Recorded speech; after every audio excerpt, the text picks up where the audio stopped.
Good morning students. देखो भैया, अपने पॉलिटिकल साइंस की जो ऑनलाइन क्लास चल रही थी उसमें अपने कक्षा 12 पॉलिटिकल का जो खंड ए है अपनी बुक में, उसकी इकाई 4 का 5वां चैप्टर अपने चल रहा था, सामाजिक न्याय, आर्थिक न्याय और महिला आरक्षण। इस चैप्टर में अपने 2 वीडियो में आपको उपलब्ध करा चुका हूं, जिसमें एक में अपने सामाजिक न्याय की बात की है और दूसरा जो वीडियो है उसमें अपने आर्थिक न्याय की बात की है। अब इस चैप्टर का अंतिम जो भाग है वो है अपने महिला आरक्षण। महिला आरक्षण यह इस चैप्टर का अपने अंतिम भाग है, महिला आरक्षण। इस चैप्टर के साथ में ही, इस टॉपिक के साथ में अपना ये चैप्टर कंप्लीट हो जाएगा। देखो, महिला आरक्षण की बात करते हैं अपने। देखो भैया, जैसा कि आप सब लोग जानते हो कि अपने भारतीय समाज जो है, इस या भारत जो है, इसमें अपने महिलाओं की कंडीशन जो है वो एक प्रकार से पुरुषों के मुकाबले काफी पिछड़ी हुई है, काफी दयनीय है। अगर आजादी से पहले की बात करें, अपने 1947 से पहले की बात करें, तो 1947 से पहले जो महिलाओं की स्थिति थी वो काफी दयनीय थी, एक प्रकार से शोचनीय थी, भेदभाव के ऊपर आधारित थी, अन्यायपूर्ण थी, उपेक्षाओं से भरी हुई थी। ये कंडीशन थी उस समय महिलाओं की। ना उनके पास में शिक्षा की कोई व्यवस्था थी, ना कोई रोजगार की व्यवस्था थी। एक प्रकार से उपेक्षापूर्ण जीवन जो है वो महिलाएं व्यतीत करती थी आजादी से पहले। लेकिन आजादी के बाद में महिलाओं की स्थिति जो है वो पिछले अपने कुछ बात करें, अपने 15 से 20 साल, इन 15 से 20 सालों में अपने महिलाओं की स्थिति में एक प्रकार से थोड़ा बहुत सुधार हुआ है। अब वर्तमान समय में देखिए, महिलाओं की स्थिति जो है वो शिक्षा के क्षेत्र में, अपने रोजगार के क्षेत्र में, अपने व्यवसाय के क्षेत्र में, सामाजिक क्षेत्र में महिलाओं की स्थिति जो है वो पहले के मुकाबले कुछ उसमें फर्क आया है, कुछ उसमें सुधार आया है। लेकिन वर्तमान समय में भी महिलाएं जो है वो पुरुषों के मुकाबले अपने भारतीय समाज में क्या है, पिछड़ी हुई है। आज रोजगार में देख लो, आप व्यवसाय में देख लो, राजनीतिक क्षेत्र में देख लो, खास तौर से राजनीतिक क्षेत्र, और ये पार्ट जो है वो अपना पॉलिटिक्स से संबंधित रहेगा। राजनीतिक क्षेत्र में महिलाओं की अभी भी जो कंडीशन है वो पुरुषों के मुकाबले क्या है, पिछड़ी हुई है।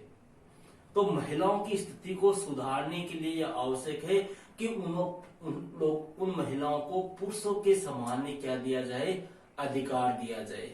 अपने नारीवादी आंदोलन आपने पढ़ा था, वो नारीवादी आंदोलन जो यूरोप में हुआ था, अपने अमेरिका में हुए थे। इन नारीवादी आंदोलन का प्रमुख उद्देश्य यही था कि महिलाओं को किसके समान अधिकार मिले, पुरुषों के समान अधिकार मिले। आज पश्चिमी अर्थव्यवस्था है, पश्चिमी अर्थव्यवस्था में महिलाएं जो है वो पुरुषों के साथ कंधे से कंधे मिलाकर कार्य कर रही है, हर क्षेत्र में महिलाएं आगे जा रही है। लेकिन भारत में ऐसा नहीं है। तो भारत में महिलाओं को सामाजिक, आर्थिक, राजनीतिक रूप से अगर सशक्त करना है, उनको मजबूत करना है, उनका उत्थान करना है, उनके जीवन को एक प्रकार से सुधारना है, तो इसके लिए आवश्यक है कि महिलाओं को एक प्रकार से आरक्षण दिया जाए, उनकी स्थिति सुधारने के ऊपर क्या दिया जाए, जोर दिया जाए, उनकी स्थिति सुधारने के लिए प्रयास किए जाए। हालांकि अपने भारत में देखो, कुछ राज्य ऐसे हैं जहां पर महिलाओं को आरक्षण दिए गए, लेकिन अधिकांश ऐसे राज्य हैं जहां पर महिलाओं को किसी प्रकार का कोई आरक्षण नहीं है। अपने भारतीय सेना की बात करें तो देखो, अपने भारतीय जो सेना है, इन सेनाओं में अपने सीआरपीएफ है, सीआईएसएफ है। देखो, सीआरपीएफ केंद्रीय रिजर्व पुलिस फोर्स, इसके अलावा सीआईएसएफ है, सीआईएसएफ औद्योगिक सुरक्षा बल। ये जो अपने सीआईएसएफ है, सीआरपीएफ है, इनमें अपने भारतीय जो सेनाएं हैं इनमें महिलाओं को आरक्षण दिया गया है। और सीआरपीएफ और सीआईएसएफ में महिलाओं का जो आरक्षण है वो कितने परसेंट है, 33% आरक्षण है। इसके अलावा अन्य जो सेनाएं हैं, एसएसबी, आईटीबीपी, इनमें महिलाओं को जो है वो कितने परसेंट आरक्षण दिया गया है, 15% आरक्षण दिया गया है। लेकिन ये आरक्षण जो है वो महिलाओं को इन्हीं क्षेत्रों में दिया गया है। राजनीतिक क्षेत्रों में अपने बात करें तो राजनीतिक क्षेत्रों में महिलाओं को आरक्षण जो है वो बहुत ही कम है और बहुत ही नाम मात्र का दिया हुआ है। और कुछ राजनीतिक क्षेत्र तो ऐसे है जहां पर महिलाओं को आरक्षण नहीं दिया गया, हालांकि लंबे समय से प्रयास चल रहा है कि महिलाओं को आरक्षण दिया जाए। देखो सबसे पहले बात करते हैं अपने पंचायती राज व्यवस्था की। पंचायती राज व्यवस्था ये चैप्टर अपने हो भी चुका है, और इस चैप्टर में मैंने आपको बताया था अपने कौन सा संविधान संशोधन, 73वां और 76वां संविधान संशोधन। देखो पंचायती राज व्यवस्था जो है, इस पंचायती राज व्यवस्थाओं में महिलाओं को 1/3 स्थान आरक्षित करके दिए गए हैं। मतलब 33% आरक्षण जो है वो कहां पर किसमें है, पंचायती राज संस्थाओं में महिलाओं के लिए क्या है, आरक्षित है। और ये सभी श्रेणियों में है, ये भी ध्यान रखना, ये नहीं कि ओबीसी में है, सभी श्रेणियां जो है, इन सभी श्रेणियों में महिलाओं को 1/3 स्थान आरक्षित करके दिए गए हैं, जिससे महिलाओं का एक प्रकार से सामाजिक, एक प्रकार से राजनीतिक सशक्तिकरण हुआ है। ये तो बात हो गई अपने किसकी, पंचायती राज व्यवस्था की। मेन जो मुद्दा है वो है अपने लोकसभा, राज्यसभा क्या है, कैसे है, कितने सदस्य होते हैं, ये सारी चीजें अपने हो चुकी है। इसमें लोकसभा, राज्यसभा और विधानसभा, देखो इनमें महिलाओं के लिए आरक्षण के लिए लगातार मांग उठती रही है। अपने उच्च सदन, अपने निम्न सदन और अपने विधानसभाएं जो है, इनमें महिलाओं के लिए समय समय पर निरंतर मांग उठ रही है, लेकिन उसका अभी तक कोई प्रतिफल नहीं हुआ है। देखो चौथा विश्व महिला सम्मेलन हुआ था अपने, कौन सा, चौथा विश्व महिला सम्मेलन, जो कहां पर हुआ था, अपने बीजिंग में हुआ था। बीजिंग चीन की राजधानी अपनी बीजिंग में चौथा विश्व महिला सम्मेलन हुआ था। और इस सम्मेलन का जो घोषणा पत्र था उसका एक अनुच्छेद है 181। इस 181 अनुच्छेद में कहा गया है कि अगर कोई भी लोकतांत्रिक देश सफल होना चाहता है तो उसके लिए आवश्यक है कि महिलाओं को पुरुषों के समान वहां क्या दिए जाए, अधिकार दिए जाए। महिलाओं को भी पुरुषों के समान बराबर का दर्जा दिया जाए, महिलाओं को भी पुरुषों के समान वरीयता दी जाए। ऐसी बात कौन से विश्व महिला सम्मेलन में कही गई थी, चौथे विश्व महिला सम्मेलन में, जो कहां पर हुआ था, बीजिंग में हुआ था। और कौन से अनुच्छेद में ये बात है, 181 में बात है। देखो लोकसभा, राज्यसभा और विधानसभा में अपने महिला आरक्षण की बात करें तो देखो अपने समय समय पर महिला आरक्षण के मुद्दे उठते रहे हैं, लेकिन उनका रिजल्ट जो है वो ढाक के 3 पात के समान रहा है। मतलब एक प्रकार से उन विधेयक का किसी प्रकार का कोई रिजल्ट, किसी प्रकार का कोई नतीजा सामने नहीं आया। देखो सबसे पहले महिला आरक्षण की मांग जो उठी थी वो उठी थी अपने 1996 में। ये अपने किसकी बात करें, लोकसभा, राज्यसभा और विधानसभाओं में। देखो 1996 में सबसे पहले एस.डी. देवगौड़ा की सरकार थी। उस टाइम पे देवगौड़ा जी प्रधानमंत्री थे। देवगौड़ा सरकार के समय 81वें संविधान संशोधन अधिनियम के द्वारा महिला आरक्षण विधेयक जो है वो प्रस्तुत किया गया था। कौन से संविधान संशोधन द्वारा, 81वें संवैधानिक संशोधन द्वारा। कब, 1996 में। देखो इस अधिनियम में कहा गया था कि महिलाओं को कितने प्रतिशत आरक्षण दिया जाए, 33% आरक्षण दिया जाए और सभी श्रेणियों में दिया जाए। और यह आरक्षण पहले कितने वर्ष के लिए दिया जाए, 15 साल के लिए दिया जाए। पहली बार मांग कब उठी थी, 1996 में, लेकिन उसका कोई प्रतिफल नहीं मिला। इसके बाद में 1998 में अपने जब प्रधानमंत्री थे अटल बिहारी वाजपेयी, इनके समय भी महिला संरक्षण की बात हुई थी, महिला आरक्षण की बात हुई थी, लेकिन इसका भी कोई रिजल्ट नहीं आया। इसके बाद में 1999 में महिला आरक्षण के लिए बात हुई थी, लेकिन कोई रिजल्ट नहीं आया। इसके बाद में अपने 2002 में भी महिला आरक्षण के लिए बात हुई, चर्चा हुई, लेकिन उसका भी कोई रिजल्ट नहीं आया।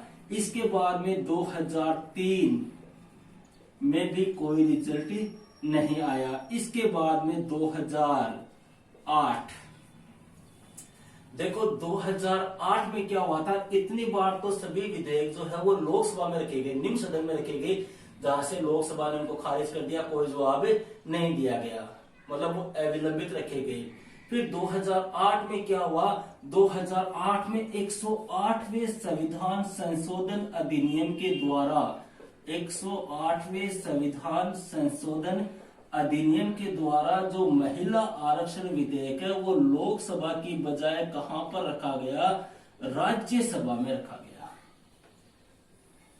कहां रखा गया, राज्यसभा में रखा गया।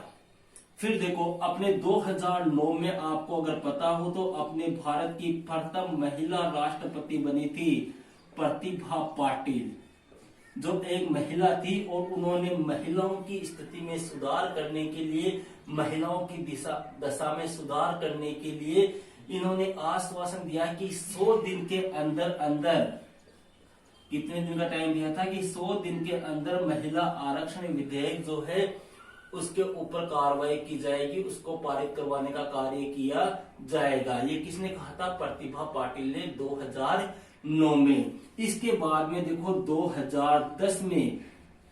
2010 में अपने जो ये विधेयक था ये कहां से पारित हो गया, राज्यसभा से पारित हो गया, राज्यसभा से पारित हो गया। लेकिन आपको पता है कि कोई भी विधेयक जो है वो राज्यसभा से पारित होने के बाद में कहां जाएगा, लोकसभा में जाएगा, फिर लोकसभा से पारित होगा, फिर राष्ट्रपति के हस्ताक्षरों के, ऐसी कई लंबे प्रोसेस है। लेकिन यह राज्यसभा से तो पारित हो गया लेकिन लोकसभा से पारित नहीं हो पाया। तो कहने का मतलब ये विधेयक यही लोकसभा में 2010 में रह गया।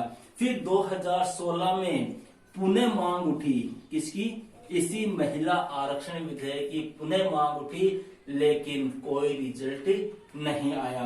फिर 2018 में अपने प्रधानमंत्री नरेंद्र मोदी के नेतृत्व में अपने जो एनडीए की सरकार है, देखो अपने गठबंधन की राजनीति वाला जब चैप्टर पढ़ा था तब आपको बताया था एनडीए यूपीए क्या है, ठीक है।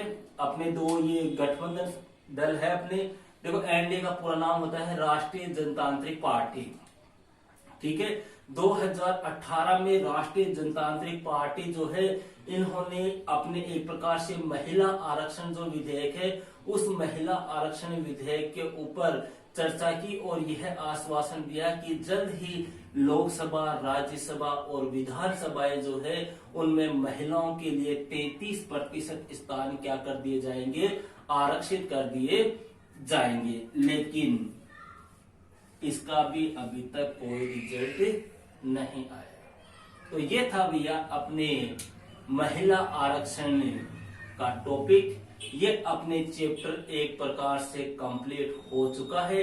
यहाँ पर सिर्फ आप ये ध्यान रखना, महिला आरक्षण विधेयक सबसे पहली बार कब पारित हुआ था, ये सॉरी कब प्रस्तुतिकरण हुआ था सबसे पहली बार, और कौन सा संविधान संशोधन था, और राज्यसभा में कब पारित हुआ था, ये रहा राज्यसभा वाला 2010। ये दो क्वेश्चन आपको ध्यान रखने हैं। पंचायती राज में महिलाओं के लिए कितना आरक्षण है ये आपको ध्यान रखना है, और इसके अलावा जो सीआरपीएफ, सीआईएसएफ, एसएसबी, आईटीबीपी, इनमें महिलाओं के लिए कितना प्रतिशत आरक्षण है, यही अपने इस चैप्टर से, इस टॉपिक के क्वेश्चन बनते हैं। तो ये अपने पार्ट 5 जो है वो अपने कंप्लीट हो चुका है। अब अपने पॉलिटिकल के मुश्किल से 1 या 2 चैप्टर अपने बाकी रहे, एक तो शायद राजनीतिक सहभागिता वाला है, एक शायद राजनीतिक संस्कृति वाला, ये 2 चैप्टर अपने शेष रहे, बाकी अपने पॉलिटिकल का पूरा सिलेबस हो चुका है।